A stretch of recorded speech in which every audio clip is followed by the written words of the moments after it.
That cold morning, no one expected an act of kindness to change everything.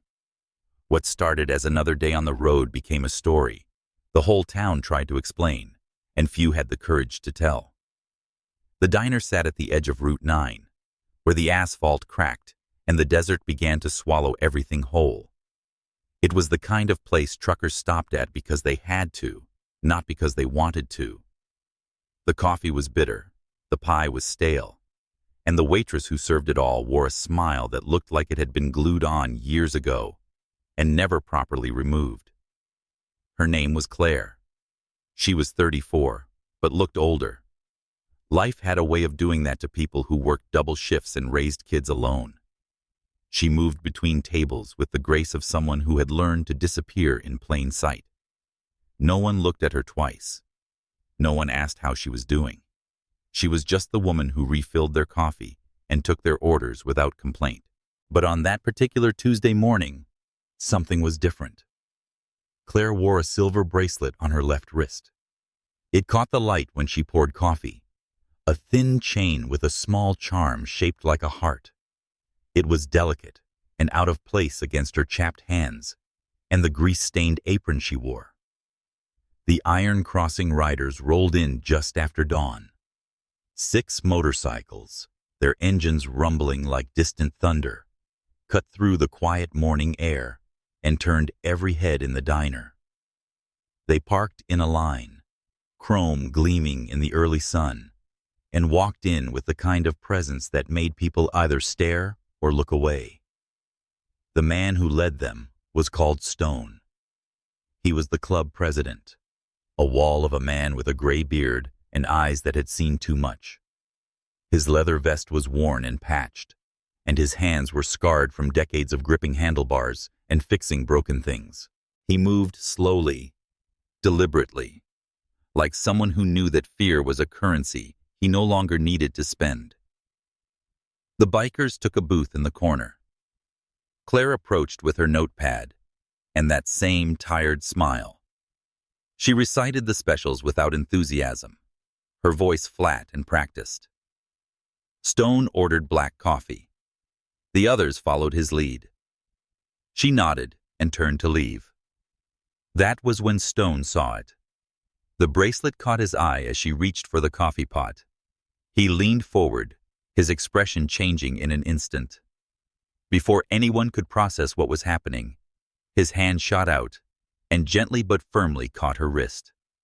Claire froze. Every eye in the diner turned toward them. The other bikers tensed, unsure what their president had just seen. The truckers at the counter shifted uncomfortably. Someone reached for their phone. Stone's voice was low, rough, but not unkind. "Where is the other one?" Claire's face went pale. Her lips parted, but no sound came out. She tried to pull her arm back, but Stone held it gently, his thumb brushing over the bracelet. His eyes met hers. And in that moment, something unspoken passed between them. "Where is the other one?" he asked again, quieter this time. Her hand began to tremble. The coffee pot shook in her grip. "I don't know what you mean," she whispered, but her voice cracked on every word. Stone released her wrist and sat back. He didn't look away. "Yes, you do." The diner had gone completely silent. Even the cook had stopped flipping eggs. Claire stood there, her chest rising and falling too fast, her eyes darting toward the door like a trapped animal calculating an escape. One of the other bikers, a younger man with a scar across his jaw, leaned in. "Boss, what's going on?" Stone raised a hand to silence him. He kept his eyes on Claire. "You're wearing half of a set.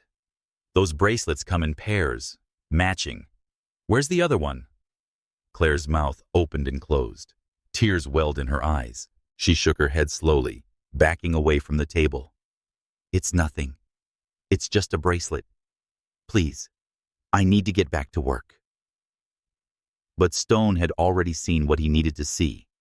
He stood up, towering over her, and his voice dropped to something almost gentle. "Who took it from you?" The question hung in the air like smoke. Claire's face crumpled. She brought a hand to her mouth, trying to hold back the sob that was clawing its way up her throat. The other waitress behind the counter stared, frozen with a dish towel in her hands. "Please," Claire whispered, "just leave it alone." Stone glanced at his brothers. They understood without words. Something was very wrong, the kind of wrong that people like them were built to notice. The kind of wrong that decent people ignored because it was easier not to see. He sat back down slowly, his hands flat on the table. "We're not going anywhere until you tell me." Claire wanted to run. Every instinct screamed at her to drop the coffee pot, tear off her apron, and disappear into the desert where no one could find her. But her legs wouldn't move. Stone's eyes held her in place, not with threat, but with something worse. Understanding.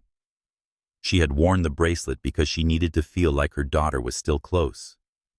Mia had been wearing the matching one the night she disappeared 3 weeks ago. 21 days of police reports that went nowhere.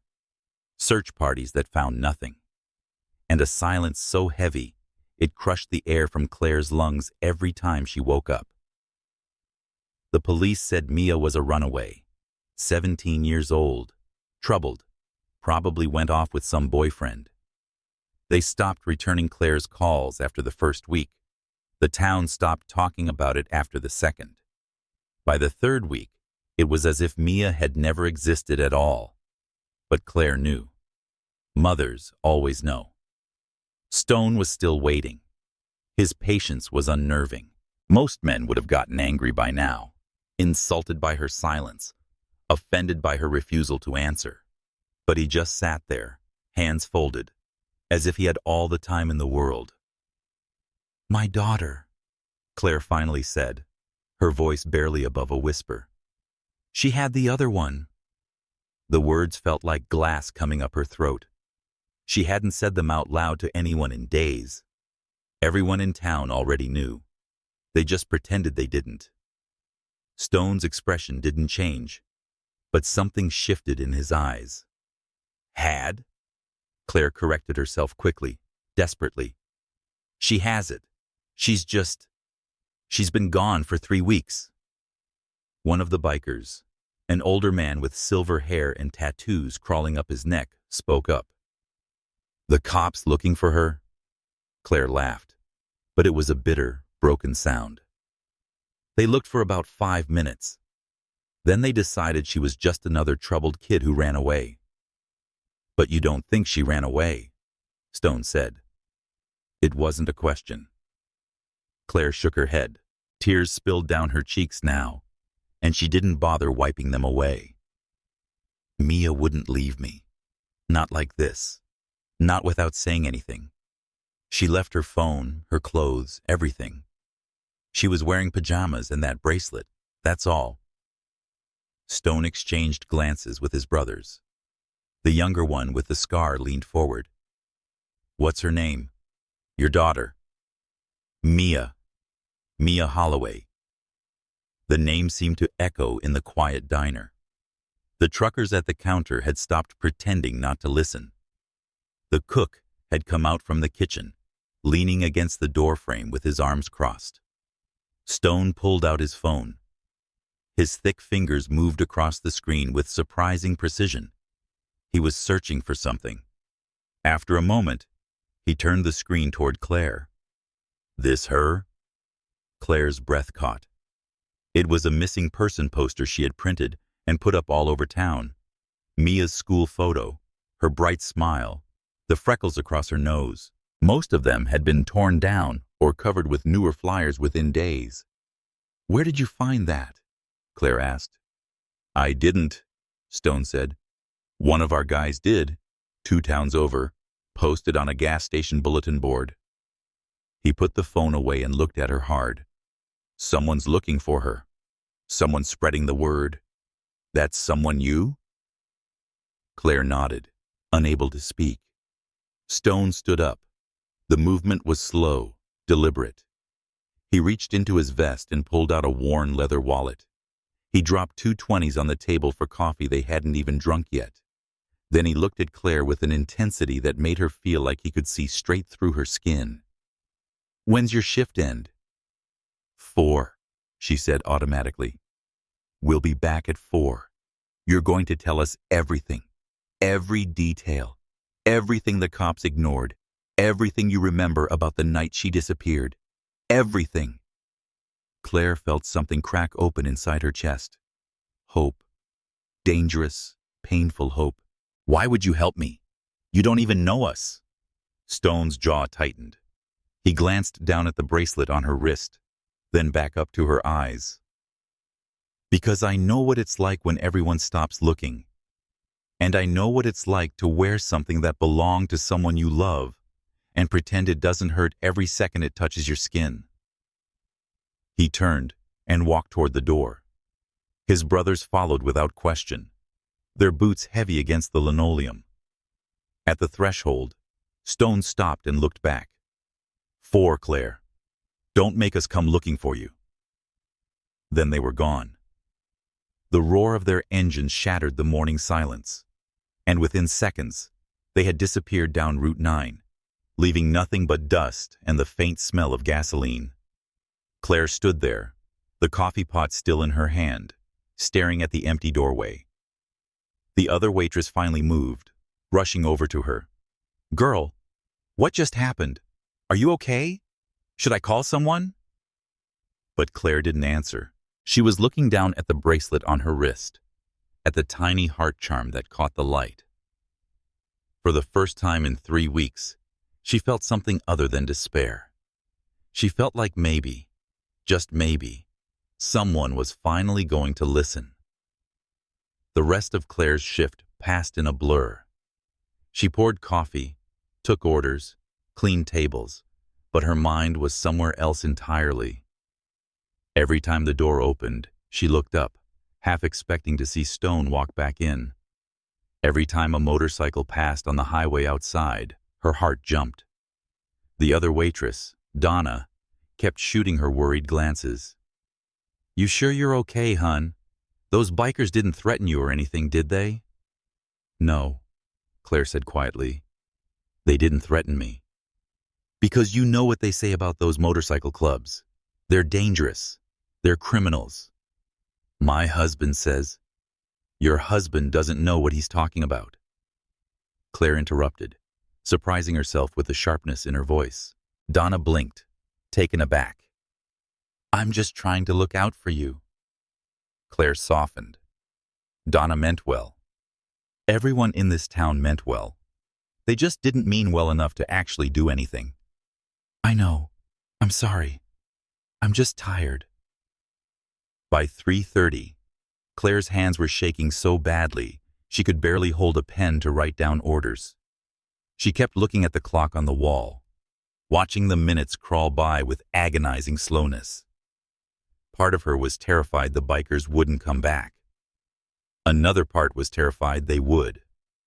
At 3:45, she untied her apron and grabbed her purse from the employee closet. Donna looked up from wiping down the counter. "You're leaving early?" "I have to," Claire said. "It's important."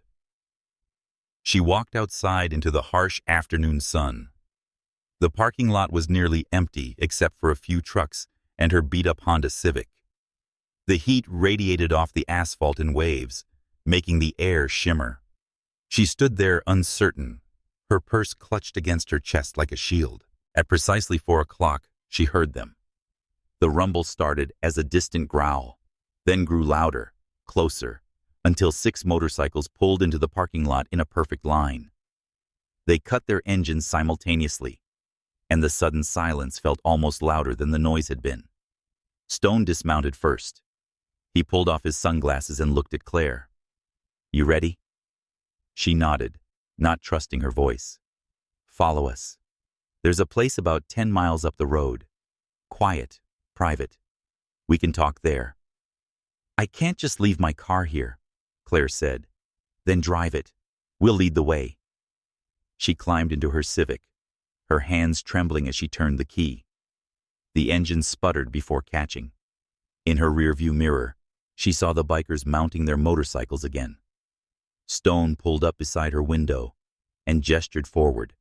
She followed. They drove in formation. 3 bikes ahead of her car and 3 behind. It felt surreal, like she was part of some strange parade. People on the street turned to stare as they passed. Claire kept her eyes straight ahead, her knuckles white on the steering wheel. 10 miles up Route 9, Stone's brake light flashed. He turned off onto a dirt road that Claire had driven past 1,000 times, but never really noticed. It led to an old roadside rest stop that had been abandoned for years. Picnic tables rotted under rusted pavilions. Graffiti covered the bathroom walls. Weeds pushed through cracks in the concrete. But it was private, isolated, the kind of place where people could talk without being interrupted. The bikers parked their motorcycles in a semicircle. Claire pulled in behind them and killed the engine. Her heart was hammering so hard, she could feel it in her throat. Stone approached her door and opened it for her, extending his hand to help her out. She took it. His palm was rough, calloused, warm. "Come on," he said gently. "Let's sit." They gathered around one of the less destroyed picnic tables. Stone sat across from Claire. The other bikers flanked them on either side. Up close, Claire could see their faces more clearly. They were older than she'd expected, weathered, scarred, but their eyes were kind, patient. Stone folded his hands on the table. "Start from the beginning. The night she disappeared. Tell us everything." Claire took a shaky breath. She had told this story to the police, to her neighbors, to anyone who would listen, but no one had ever really heard it. They had listened with half attention, already forming their conclusions before she finished speaking. But these men were different. They leaned in. They looked at her. They waited. It was 3 weeks ago, a Tuesday night. Mia came home from school like normal. She did her homework at the kitchen table. We had dinner together. Spaghetti, her favorite. Claire's voice cracked. She seemed fine, happy even. She told me about her day, about her friends, about a test she'd aced in biology. Stone nodded. "What time did she go to bed?" "Around 10. She kissed me goodnight, went to her room. I heard her moving around for a while, getting ready for bed. Then it got quiet." "When did you realize she was gone?" "The next morning. I went to wake her up for school. Her bed was empty. The window was open. At first, I thought maybe she'd snuck out to meet a friend or something. Teenagers do that. But then I saw her phone on the nightstand. Her shoes were still by the door. Her backpack, everything." Comment where you're watching from. I want to know how far these stories of courage and loyalty can travel. The younger biker with the scar spoke up. His voice was surprisingly soft. "Did you call the cops right away?" "Within an hour," Claire said. "They came. They looked around. They asked me questions about whether Mia was troubled, whether she had problems at school, whether she'd ever talked about running away." She laughed bitterly. "I told them no, 1,000 times no, but they didn't believe me." Stone's jaw tightened. "What did they find?" "Nothing. They said there was no sign of forced entry, no evidence of a struggle. They said she probably just climbed out the window on her own." Claire's hands clenched into fists on the table. "But they didn't look hard enough. They didn't care enough." One of the older bikers, the one with silver hair, leaned forward. "You said she was wearing the bracelet that night. You're sure?" "I'm sure. I gave them to her for her birthday. Matching set. She never took hers off. Never." Claire touched the bracelet on her own wrist. "I wore mine so we'd always be connected, so she'd always know I was thinking about her." Stone pulled out a small notepad from his vest. "I need you to think carefully. In the weeks before she disappeared, did Mia mention anything unusual? Anyone following her? Anyone making her uncomfortable? Claire closed her eyes, forcing herself to remember. Those last few weeks felt like a lifetime ago. There was this man. She mentioned him once, said he'd talked to her outside the grocery store. Asked her if she wanted to make some money. Modeling, he said. Every biker at the table went very still. Did she tell you what he looked like? Stone asked, his voice carefully controlled. Older, maybe 50s, dark hair, expensive clothes. He gave her a business card. Claire's eyes flew open. The business card? I forgot about the business card. Where is it? At home. In her room. I found it in her desk drawer when I was looking for clues. The police said it was probably nothing, just some photographer. Stone stood up abruptly. We need that card now. 20 minutes later, they were parked outside Claire's small house on the edge of town. It was a modest place, the kind that needed repairs Claire couldn't afford. The paint was peeling. The fence sagged, but flowers bloomed in the garden. Bright spots of color against the weathered wood. Claire led them inside. The house was clean but cluttered, full of the debris of a life lived paycheck to paycheck. Photos covered the walls. Most of them featured Mia at various ages, smiling, laughing, living. Her room is upstairs, Claire said quietly. They followed her up the narrow staircase. Mia's door had a sign on it that read, "Keep out," with a smiley face. Claire pushed it open. The room was frozen in time. The bed was unmade, sheets tangled from that last night. School books were stacked on the desk. Posters of bands and movies covered the walls. A stuffed bear sat on the pillow. Claire went to the desk and opened the top drawer. She rummaged through papers, pens, old receipts. Her hands were shaking again. It's here. I know it's here. Stone moved beside her, his presence solid and steadying. Take your time. Finally, Claire's fingers closed around a small rectangle of cardstock. She pulled it out and held it up to the light. The card was expensive looking, printed on heavy paper with gold lettering. Prestige Talent Agency, she read aloud. Derek Vaughn, Senior Scout. Stone took the card carefully, holding it by the edges. He studied it for a long moment, his expression darkening. Then he pulled out his phone and took a picture of it. You recognize it? Claire asked. Maybe. I need to make some calls. He looked at the other bikers. Hawk, Cross, start reaching out to the chapters east of here. See if anyone's heard of this agency or this Derek Vaughn character. The silver-haired biker nodded. On it. Stone turned back to Claire. His voice was gentle, but firm. I need you to trust me. Can you do that? Claire looked at him. Really looked at him. At the scars on his knuckles. At the lines around his eyes that spoke of years on the road. At the iron crossing patch on his vest. Everything she'd ever been taught told her not to trust men like this. Men who lived outside the law. Men who wore leather and rode motorcycles and answered to no one. But her daughter was missing, and everyone else had given up. Yes, she whispered. I trust you. Stone nodded once. Good, because what I'm about to tell you is going to be hard to hear. Stone gestured for Claire to sit on Mia's bed. He pulled out the desk chair and sat facing her. The other bikers remained standing, their presence filling the small room. About 8 months ago, Stone began, his voice low and measured. Chapters up and down the eastern seaboard started noticing something.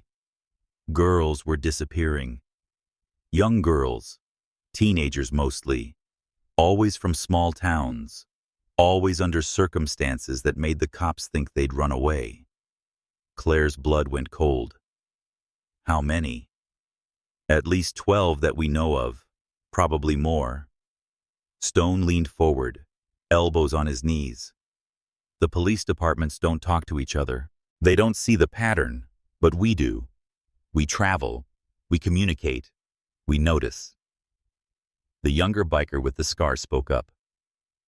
My cousin's daughter disappeared 6 months ago. Roanoke, same story. Window open. No signs of struggle. Cops said she was a runaway. She was 16. Did they find her? Claire asked, afraid of the answer. His jaw tightened.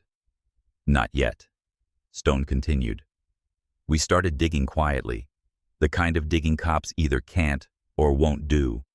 We found connections. Same MO, same type of victim.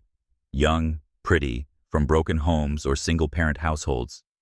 Girls who wouldn't be missed as much. Girls the system would give up on. You think someone's taking them? Claire said. It wasn't a question. I think someone's recruiting them. And I think the ones who say no or figure out what's really happening don't make it home. Claire felt like she was going to be sick. What kind of recruiting? Stone's expression was grim. The kind that promises modeling careers and easy money. The kind that preys on dreams and desperation. The kind that operates in the shadows while everyone else looks the other way. The silver-haired biker, Hawk, held up his phone. Boss, got something. Chapter in Baltimore says they've heard of Prestige Talent Agency, front operation. No actual modeling work, no legitimate business address, but the name Derek Vaughn shows up in police reports from 3 different jurisdictions, all related to missing girls. Claire's hands flew to her mouth. Oh God, Mia! Stone reached out and gripped her shoulder firmly. Listen to me. This is good. This means she's not a runaway. This means there's a trail. This means we have something to follow. The police. The police won't do anything with this information. Not fast enough. Not thoroughly enough. Stone's eyes were hard. But we will. Claire looked around at the bikers crowded into her daughter's small bedroom. These men who society feared. These men who everyone assumed were criminals and thugs. These men who were the only ones willing to fight for her daughter. What do you need from me? She asked. Everything. Phone records, credit card statements, any documentation of where Mia went in the weeks before she disappeared, places she visited, people she talked to. We need to reconstruct her movements. Figure out where Vaughn made contact with her besides that grocery store. Claire stood up. I have some of that. The police took copies, but I kept the originals. I'll get them. She hurried downstairs to the small office nook off the kitchen where she kept her files. The bikers followed. She pulled out a folder stuffed with papers and spread them across the kitchen table. Phone bills, bank statements, Mia's school schedule, everything Claire had thought might be relevant. Stone and his brothers pored over the documents with an efficiency that surprised her. They weren't just looking. They were analyzing, cross-referencing, building a picture. Here, Hawk said, pointing to a phone bill. This number shows up 3 times in the 2 weeks before she disappeared. Always short calls, never more than a minute or 2. Stone pulled out his phone and dialed. He put it on speaker. It rang 4 times before going to a generic voicemail. He hung up and immediately called someone else. Yeah, it's Stone. I need a trace on a number. Priority. He rattled off the digits. Call me back in 10. Claire watched in amazement. You can do that? The younger biker grinned slightly. We have friends in useful places. People who owe us favors. People who believe in the same things we do. Justice, Stone said simply. When the system fails, someone has to pick up the slack. His phone rang. He answered immediately. Talk to me. He listened, his expression darkening. You sure? Yeah. Send me everything you've got. He hung up. The numbers registered to a burner phone, but it last pinged off a tower 3 towns over. Place called Ashford, There's an industrial complex there, mostly abandoned, but our contact says there's been unusual activity. Vehicles coming and going at odd hours. Security that's too tight for an empty building. Claire's heart was racing. You think that's where they took her? I think it's where we start looking. Stone stood up. But we need to be smart about this. If this is what I think it is, these people are organized. They're connected. They won't hesitate to hurt anyone who gets in their way. I'm coming with you, Claire said immediately. No, she's my daughter. I'm coming with you. Stone's voice was firm, but not unkind. You're staying here. If something goes wrong, if this gets messy, I need you safe. Your daughter needs you safe. But, no. He placed both hands on her shoulders, forcing her to look at him. Trust me. Remember, you said you trusted me. If this story already has your heart, hit the like button. It helps the story of Mia reach more people who still believe in humanity. Claire wanted to argue. Every instinct screamed at her to fight, to demand they take her along, to be there when they found Mia. But looking into Stone's eyes, she saw something that made her pause. Not cruelty or dismissal, but genuine care. He was trying to protect her. How will I know what's happening? She asked, her voice small. Stone pulled out his phone and typed quickly. I'm giving you my number. You'll hear from us every hour.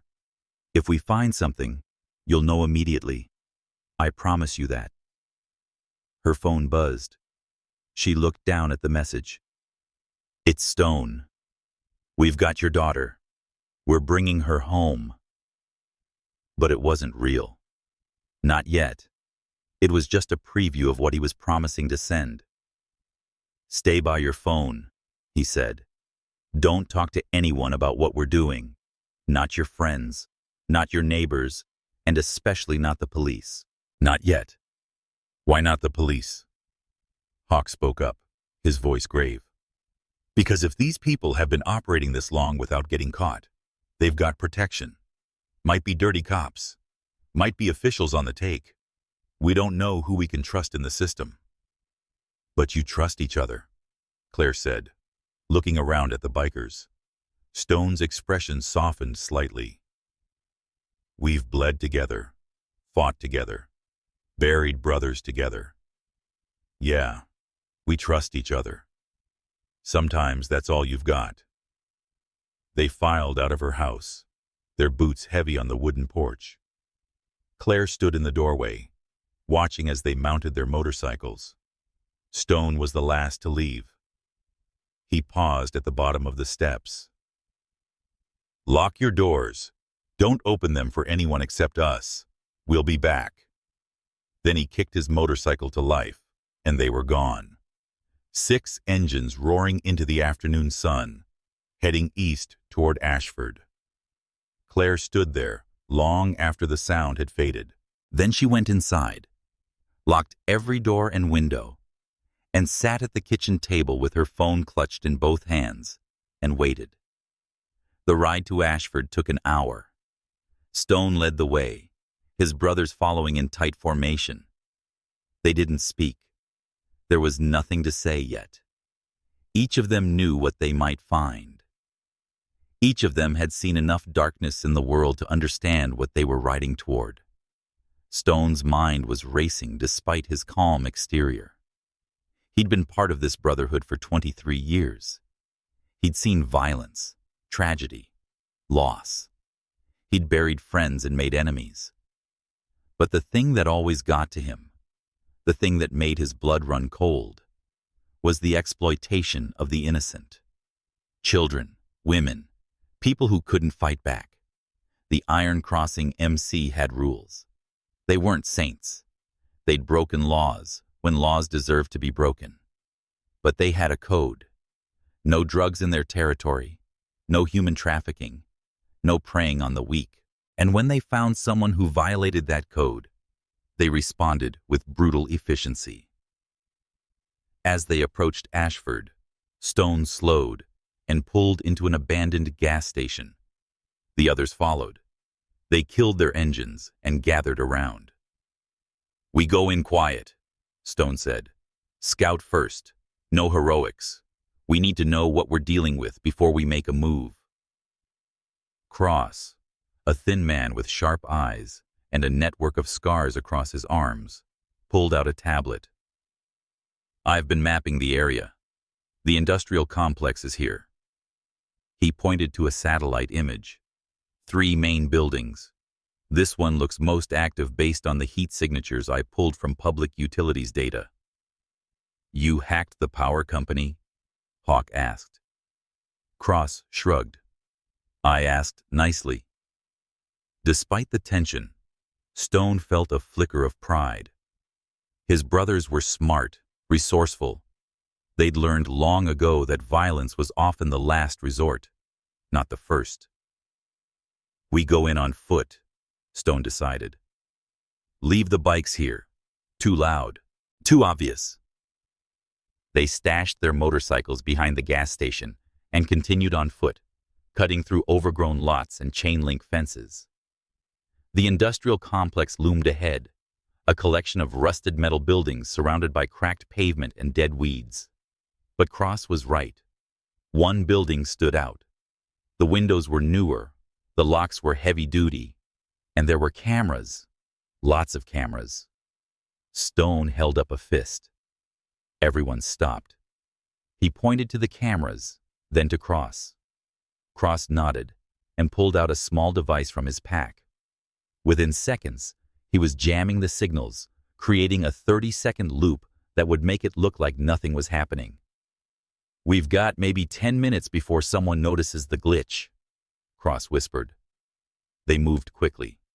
Hawk picked the lock on a side door with practiced ease. They slipped inside. The building was dim, lit only by emergency lighting. The air smelled like disinfectant and something else. Fear. Stone had smelled it before. It was unmistakable. They moved through corridors, checking rooms. Most were empty. Some had office furniture, filing cabinets, computer equipment. Then they reached a door at the end of a long hallway. It was reinforced, multiple locks. Stone's gut twisted. This was it. Hawk went to work on the locks. It took longer this time.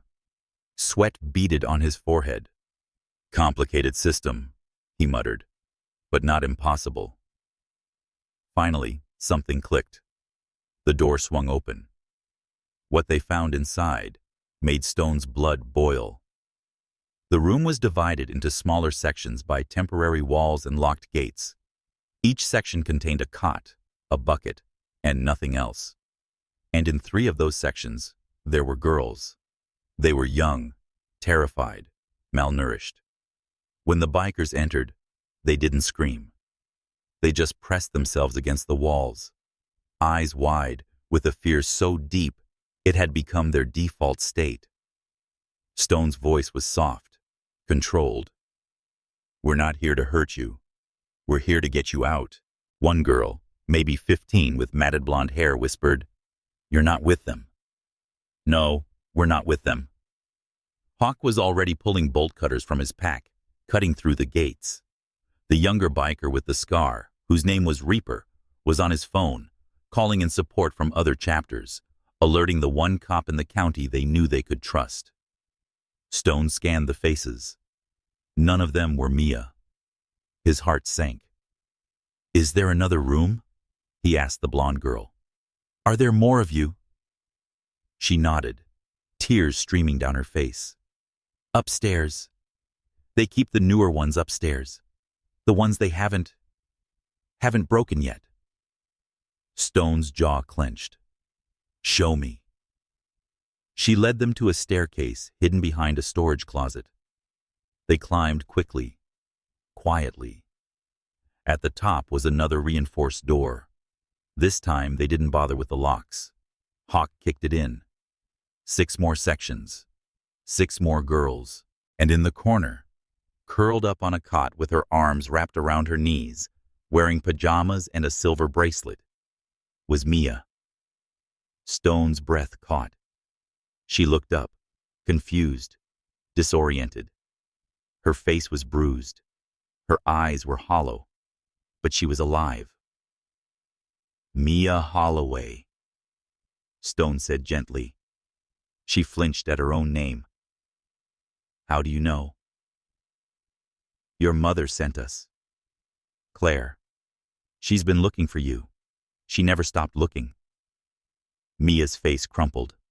Sobs racked her thin body. Stone moved forward slowly, carefully, like approaching a wounded animal. He knelt beside the cot. "I'm going to get you out of here. I'm going to take you home. Do you understand?" She nodded, unable to speak. Stone pulled out his phone and took a picture, not of Mia directly, but of the room, the conditions, the evidence. Then he sent a message to Claire. "We found her. She's alive. We're bringing her home." Downstairs, they could hear voices, footsteps. Someone had noticed the security glitch. "Time to go," Hawk said urgently. They moved fast. Stone carried Mia, who weighed almost nothing, her arms wrapped around his neck. The other bikers shepherded the rest of the girls down the stairs, through the corridors, toward the exit. They burst out into the fading daylight, just as two SUVs pulled up. Men jumped out, reaching for weapons. But they were too slow. The Iron Crossing MC had backup waiting. 10 more motorcycles, 20 more brothers, all armed and ready. It wasn't a fight. It was a statement. The men from the SUVs took one look at the bikers surrounding them and raised their hands. They knew when they were outmatched. Sirens wailed in the distance. The honest cop Stone had called was bringing the cavalry. Stone carried Mia to his motorcycle. He wrapped her in his leather vest, the one with the club patches, the one that meant brotherhood and protection. He started the engine.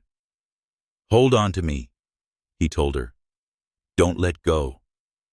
She held on. They rode through the sunset, a convoy of motorcycles escorting rescued girls back to safety, back to their families, back to their lives. When they pulled up outside Claire's house 3 hours later, she was already running down the driveway. Stone had barely stopped before Claire reached them, pulling Mia into her arms, sobbing, saying her name over and over like a prayer. Stone stood back, giving them space. His brothers gathered around him, quiet, exhausted, but satisfied. Mia looked up from her mother's embrace. Her eyes met Stone's. "Thank you," she whispered. Stone nodded once. "You're safe now. That's all that matters." Subscribe for more stories of compassion, justice, and redemption. In the quiet corners of our world, where despair often whispers louder than hope, stories like Mia Holloway's remind us of a profound truth. True heroes aren't always the ones in uniforms or behind badges. They're the ones who refuse to look away. Claire, a weary single mother worn down by life's relentless grind, clung to a simple silver bracelet as her lifeline to her missing daughter, believing no one cared enough to search deeper. The police dismissed Mia as just another runaway. The town moved on, burying the pain in silence. Yet, when a rugged biker named Stone noticed that half pair of bracelets glinting on Claire's wrist, he saw not just jewelry, but a mother's unbreakable love, and a grave injustice screaming to be righted. What touches the soul most is how these so-called outlaws, men scarred by the road and judged by society, became the very angels Claire needed. They didn't help for fame or reward. They acted because they knew the agony of loss, the sting of a system that fails the vulnerable. In a world quick to stereotype and slow to empathize, they proved that compassion has no boundaries. It lives in the hearts of the misunderstood, the tough, the forgotten. This story teaches us that kindness can roar like motorcycle engines, shattering darkness and reuniting shattered families. It urges us never to judge a book by its leather cover and to always extend a hand, because one act of genuine humanity can rescue a life and restore faith in the world. Friends, if this tale moved you, if it reminded you that beneath every tough exterior beats a human heart capable of extraordinary good, drop a comment below sharing your own story of unexpected kindness or what this lesson means to you. Let's spread this message of hope together. And if you're inspired by real-life stories of courage, redemption, and the power of not looking away, hit that subscribe button and turn on notifications. You won't want to miss the next one. Thank you for being part of this community that believes in the beauty of human hearts.